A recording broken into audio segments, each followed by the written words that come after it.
आवश्यक है। अब मैं ऐसा क्यों बोला परम आवश्यक है? देखिए होता क्या है कि इस वीडियो को अगर अपना कीमती समय निकाल कर आप देखते हैं तो आपको क्या क्या फ़ायदा होने वाला है।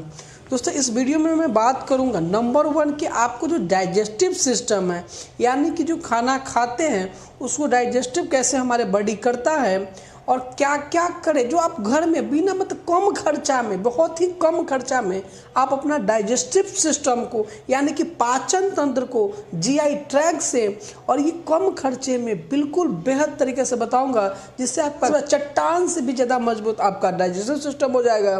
तो आपको कभी प्रॉब्लम नहीं होगा। अगर आप देख लेते हैं जिससे आपको गैस बनने की समस्या, अल्सर ऐसा समस्या, गैस्ट्राइटिक अल्सर, जलन ऐसा समस्या, इन सारे समस्या दूर हो जाएगा। तो मैं चाहूँगा इस वीडियो को आप देख के छोड़ के मत जाइए, क्योंकि अधूरा नॉलेज लेते हैं, अधूरा नॉलेज कभी भी हेल्पफुल नहीं हुआ, ये हार्मफुल हुआ। तो आइए पूरा पाचन तंत्र के लिए सबसे पहले आपको क्या करनी चाहिए। दोस्तों सबसे पहले आपको फाइबर्स लेने चाहिए। अच्छा, कितनी अमाउंट में फाइबर लेने चाहिए? तो आपको दिन में प्रत्येक दिन कम से कम 20 से 35 ग्राम आपको क्या लेना चाहिए? फाइबर लेना चाहिए। अच्छा, हम फाइबर लेंगे तो क्या क्या फ़ायदा होगा? दोस्तों अगर आप फाइबर्स लेते हैं तो सबसे पहले आपका डाइजेस्टिव सिस्टम स्ट्रांग रहेगा, जीआई ट्रैक आपका बिल्कुल स्ट्रांग रहेगा, जिससे आपका हार्ट बिल्कुल स्ट्रांग रहेगा। दूसरी बात, कॉन्स्टिपेशन नहीं होगा, जो आप कब्जियत का शिकायत है, कब्जियत नहीं होगा। तो जो दोस्तों साथ में आपका आइडियल जो वेट है, यानी कि देखते होइएगा कि कम उम्र में भी आपका बहुत ज़्यादा वजन बढ़ गया, वेट हैवी हो गया, तो इन सारे तथ्यों से आपको निजात मिलेगा। तो मैं चाहूँगा कि आपको दिन में कम से कम एक दिन में 20 से 35 ग्राम आपको फाइबर्स लेनी चाहिए, जिससे आपका हर प्रकार के अनहेल्दी जो कोलेस्ट्रॉल डेवलप होता है वो नहीं डेवलप करेगा, आपका हार्ट बिल्कुल सुरक्षित रहेगा और पाचन तंत्र तो बिल्कुल स्ट्रांग हो ही जाएगा।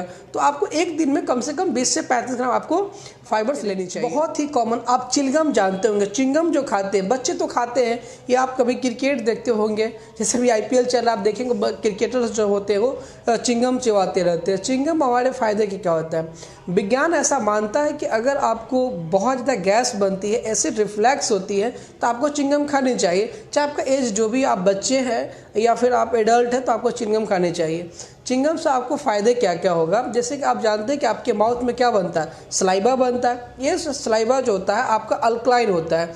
जैसे आपने ये खाते हैं तो हमारा जो पेट के अंदर जो एसिड होता है ये अल्कलाइन को क्या करता है? न्यूट्रलाइज कर देता है। अब क्या हुआ, जब गैस आपका न्यूट्रलाइज हो जाएगा, स्वाभाविक सी चीज़ है, गैस बनना बंद हो जाएगा, जिससे आपका एसिड रिफ्लेक्स बंद हो जाएगा। फॉर एग्जांपल कि आप कहीं घूमने जाते हैं या गाड़ी में जाते हैं या कहीं सफ़र करते हैं तो आप चिलगम खा सकते हैं। इससे आपको बहुत सारे फायदे होगा। गैस और एसिड रिफ्लेक्स होने से आपका वेट बहुत ज़्यादा है, आपका तोंद निकला हुआ है, जिसे हम लोग वैली फूड कहते हैं।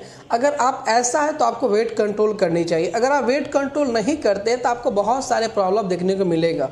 सबसे नंबर 1 प्रॉब्लम आपको बीपी बढ़ा हुआ मिलेगा, कोलेस्ट्रॉल बढ़ा हुआ मिलेगा, आपको शुगर होने की संभावना होगा। तो मैं कहूँगा अपना जो आइडियल वेट है, आपका बीएमआई ज़्यादा नहीं होनी चाहिए, तो आप इसको ध्यान दें। यानी कि जो तोंद निकला हुआ है, जिनका बहुत ज़्यादा फैट है, बहुत ज़्यादा ओजन है, उनको अपने सेहत के प्रति ध्यान देना है।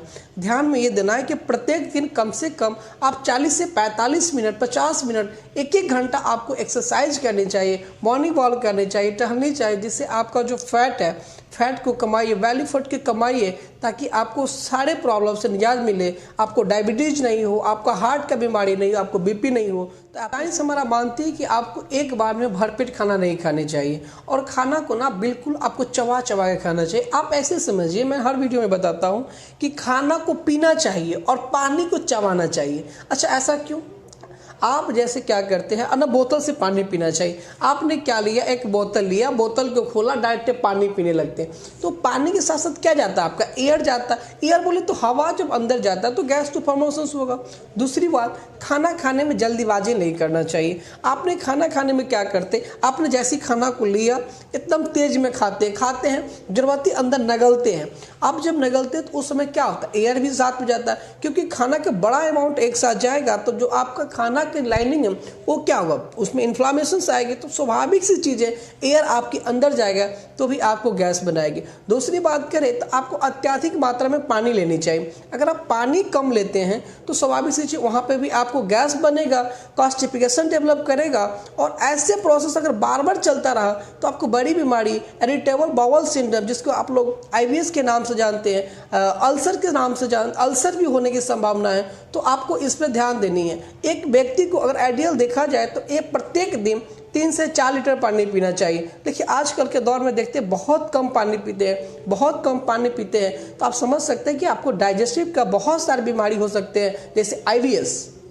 अगर आपको बहुत ज़्यादा गैस बनती है तो आपको कुछ खाने के अवॉइड करना चाहिए, जैसे आप बीन्स खाते हैं, राजमा खाते हैं और सारे चीज़, जैसे कि आप कॉफ़ी ले रहे हैं या कोई ऐसे पदार्थ खा रहे हैं जिससे आपको गैस की समस्या उत्पन्न होती है, तो मैं कहूँगा इस खाना को आप अवॉइड कीजिए कुछ दिन तक, जब तक आपकी गैस की बीमारी है तब तक आप इसको अवॉइड कीजिए। दूसरी बात, आप किसी भी मात्रा में निकोटिन शरीर में ना लीजिए, चाहे वो बीड़ी हो या खैनी हो या तंबाकू हो या सिगरेट हो।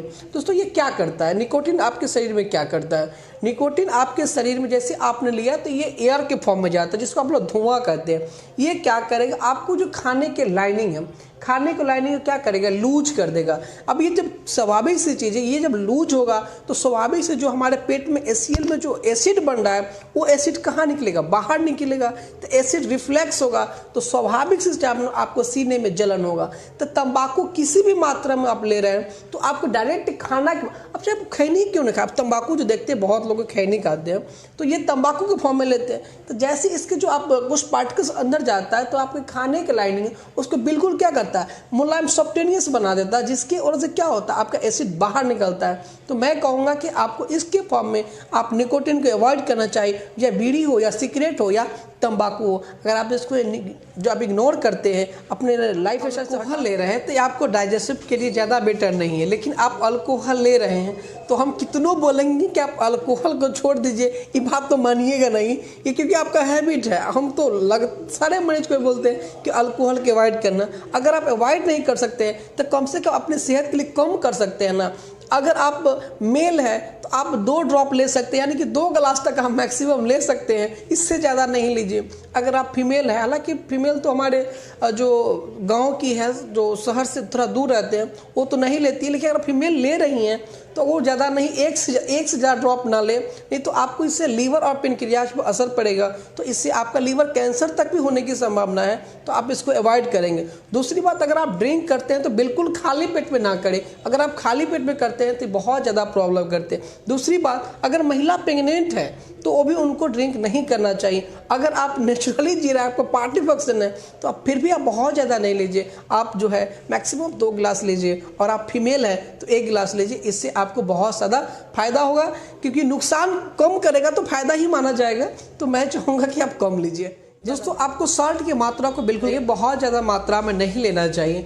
हम सॉल्ट लेंगे तो क्या बहुत बार ऐसा देखते हैं कि आप दिन भर काम किए या दिन भर कहीं चल के, आप बहुत जगह जलबोसी निकलता है, भगवान की कलश यात्रा निकलता है, तो आप बहुत ज़्यादा चलते हैं तो आपको क्या होता है, पैर में स्वेलिंग आ गया, या फिर कोई काम करते हैं तो स्वेलिंग आ गया, तो इस होता है कि आप नमक की मात्रा शरीर में ज़्यादा है तो चलेंगे तो आपका पैर थोड़ा सा फूला हुआ लगेगा, लेकिन ये क्या गया, सुबह सूत के उठेंगे तो सुबह ठीक हो जाएगा।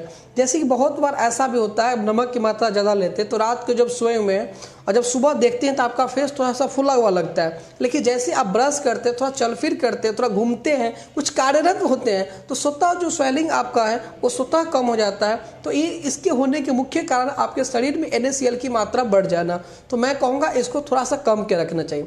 दूसरी बात, बहुत बार ऐसा सुने होंगे कि मरीज कंप्लेन करता है कि सर मैं जब दूध पीता हूँ तो अत्यधिक मात्रा में मुझे गैस बनता है और उस दिन मेरा पेट खराब हो जाता है। दोस्तों जैसा कि आप जानते हैं कि लैक्टोज का जो होता है, अगर इंटॉलरेंस रहता है आपके शरीर में तो दूध का सही से पाचन नहीं होगा। तो मैं कहूँगा कि जब तक आपका पेट से पूर्ण रूप से ठीक नहीं हो जाए तब तक आपको दूध के अवॉइड करना चाहिए, जिससे आपका डाइजेस्टिव सिस्टम बिल्कुल अच्छे से कार्य करे।